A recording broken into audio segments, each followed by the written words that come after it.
నిన్నే మనం చూసాం కాశ్మీర్లో టెర్రరిస్టులు చేసిన పని.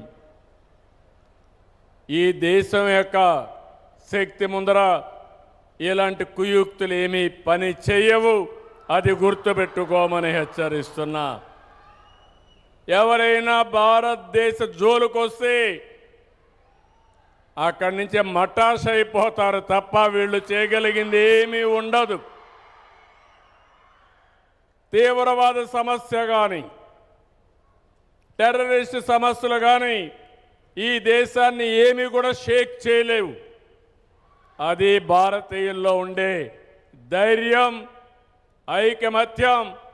అవసరమైతే ఇలాంటి సవాళ్లు వచ్చినప్పుడు మనమందరం కూడా సంఘటితంగా ఉండి ఈ దేశాన్ని రక్షించుకునే శక్తి, యుక్తి భారతీయులకు ఉందని చెప్పి కూడా నేను మీకు తెలియజేస్తున్నా.